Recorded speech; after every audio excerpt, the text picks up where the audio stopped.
আসসালামু আলাইকুম। তো আজকের এই ভিডিওতে আমরা আরো কিছু বিস্তারিত জানবো কিভাবে আমরা CSS ইউজ করতে পারি থিম কাস্টমাইজেশন এর থ্রুতে সেই বিষয়বস্তু আমরা জানবো। তো গত পর্বে আমরা যখন আপনাদেরকে কাস্টমাইজ অপশন সম্পর্কে দেখিয়েছিলাম তখন কিন্তু আমরা একটা পার্ট দেখেছি যেটা হচ্ছে আমাদের এই ফুটারটি রিমুভ করার কোনো অপশন পাচ্ছিলাম না। সেই ক্ষেত্রে কি করব? অনেক ক্ষেত্রে তো ক্লায়েন্টে চায় যে আ সে ফ্রি থিম ইউজ করবে বাট সেখানে সে কোনো ক্রেডিট দিবে না বা ডিফল্ট যেই নেসেসারি থিংস যেগুলো আসলে আমরা কি বলে যে কাস্টমাইজ করতে পারি না বা কাস্টমাইজ করার অপশন পাই না, সেগুলো আমরা কিভাবে ওভাররাইড করব, কিভাবে সেটা রিমুভ করব বা এক কথায় বলতে গেলে কিভাবে আমরা CSS এর থ্রুতে থিমটিকে বা সাইটটিকে কাস্টমাইজ করব সেগুলো আমরা এখান থেকে করতে পারি। তো তার জন্য আমরা অ্যাজ ইউজুয়াল এই টপ বার থেকে আমরা কাস্টমাইজ অপশনে চলে গেলাম। তো এখানে দেখেন আমরা দেখতে পাবো কাস্টমাইজ অপশনটি দেখাচ্ছে। তো এখন আমরা যদি অ্যাডিশনাল সিএসএস এই অপশনে ক্লিক করি, এখানে আমরা দেখতে পাবো এখানে সিএসএস রাইট করার একটা টেক্সট এডিটর চলে এসেছে। যেখানে আমরা সিএসএস কোডগুলো এখানে রাইট করে রাখতে পারি। আমরা এখানে একটা ট্রিক্স অবলম্বন করতে পারি যদি আমরা এই ফুটারটি যেহেতু আমরা গুটেনবার্গ নিয়ে দেখাচ্ছি, সো একটা প্লেলিস্টে কখনোই সম্ভব না সব ধরনের থিম আপনাকে দেখানোর বা সব ধরনের কাস্টমাইজ অপশন আপনাকে দেখানোর। সো আমি ট্রাই করব যে আপনাদের জন্য আলাদা, আলাদা থিমের প্রজেক্ট করে যেগুলো অবশ্যই অনেক বড় ভিডিও হবে। হয়তো ২ ঘন্টা ৩ ঘন্টার হবে। এই ভিডিওগুলোর থ্রুতে আমরা ডিফারেন্ট থিম কিভাবে কাস্টমাইজ করতে পারি সেগুলো আমরা দেখাবো। তো আশা করি আপনারা সেই ভিডিওগুলো দেখলে আপনারা দেখা যাচ্ছে একদম প্রো লেভেলে চলে যেতে পারবেন। কিভাবে আপনারা কাস্টমাইজ করতে পারেন সেই বিষয়ে খুব ভালো মানের একটি ধারণা পাবেন। এই পার্টটাকে যদি হাইড করতে চাই, ১ম এ আমাদের যে কাজটি করতে হবে, আমাদের CSS এড করতে হবে। তো যেহেতু এই ক্লাসটি অ্যাডভান্স ক্লাস এবং আমি আপনাদের সবাইকে বলেছিলাম যে WordPress শিখতে হলে আপনাদের অবশ্যই HTML, CSS জানা লাগবে।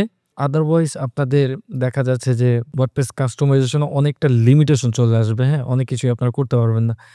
হ্যাঁ, আমি মানি অনেকেই যারা WordPress অলরেডি কাস্টমাইজ করেছেন বা করছেন, যারা অলরেডি প্রফেশনাল আছে তাদের মুখে শুনবেন যে PHP জানা লাগবে। ডেফিনিটলি PHP জানা লাগবে। PHP জানলে আপনি একটা থিম নিজেই ক্রিয়েট করতে পারবেন বা একটা থিমে ধরেন অনেক ফাংশন নেই, আপনি সেই ফাংশনগুলো নিজেই ক্রিয়েট করে রেডি করে দিতে পারবেন। এই ফাংশনগুলো বা এই ফিচার্সগুলো আপনারা PHP থ্রুতে করতে পারবেন। তো যেহেতু আমরা অত অ্যাডভান্সে যাচ্ছি না, আমরা ইন ফিউচারে যাদের যাওয়ার ইচ্ছা আছে তাদের তারা আমরা PHP শিখবো।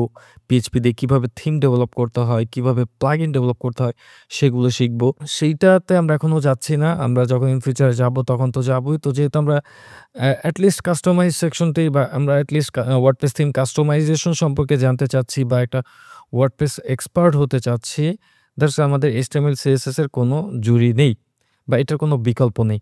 তো যাই হোক আমরা যদি এই ফুটারটি রিমুভ করতে চাই, আমরা সিম্পলি এখান থেকে আমরা রাইট ক্লিক করব। এরপর এখান থেকে আমরা ইন্সপেক্ট এ ক্লিক করব।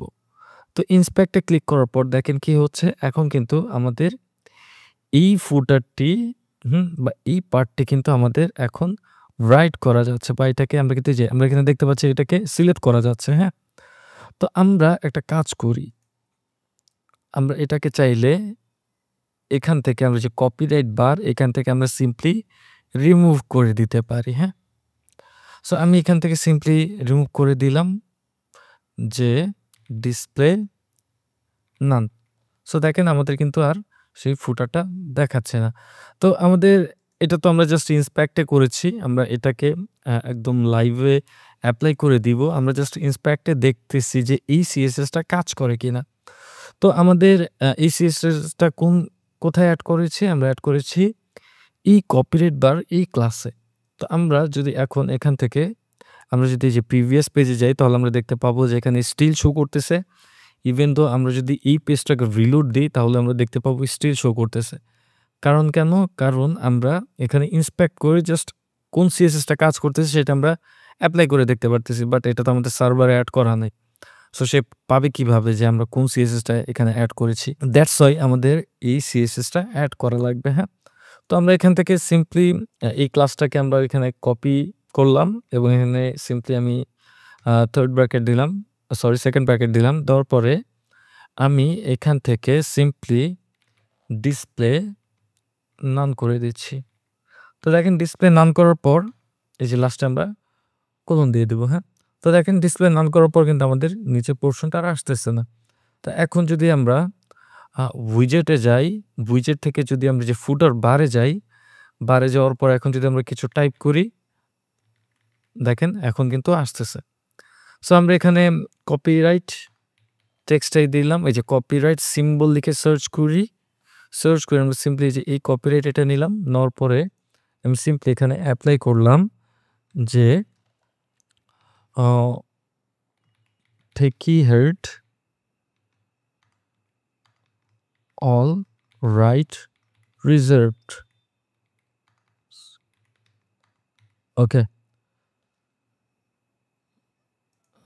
So that's it. এখন আমরা দেখতে পাচ্ছি যে আমাদের সেই প্রিভিয়াস ফুটারটা ওভাররাইট হয়ে আমাদের কিন্তু এখন নতুন করে আমরা একটা ফুটার এড করতে পারতেছি। So this is how we can use the CSS on WordPress website. আপনারা যে কোনো থিম ইউজ করেন না কেন অলমোস্ট 90% থিমে এই অ্যাডিশনাল CSS এর অপশনটি আপনি পাবেন 95%। সো ক্ষেত্র বিশেষে অনেকগুলো অ্যাডিশনাল CSS অ্যাড করার অপশন নাও পেতে পারেন, বা পেলেও সেটা একটু ডিফারেন্ট ওয়েতে, বাট সবগুলোই সিমিলার। সো আপনি আসলে 10-12টা থিম কাস্টমাইজ না করলে বুঝতে পারবেন না যে আসলে ওয়ার্ডপ্রেসটা কিভাবে কাজ করে। আশা করি আজকের এই ছোট্ট ভিডিওটি আপনাদের অনেকটা হেল্প করবে। আজ এই পর্যন্তই। ভিডিওটি যদি ভালো লেগে থাকে অবশ্যই লাইক, কমেন্ট, শেয়ার, সাবস্ক্রাইব করবেন। আসসালামু আলাইকুম।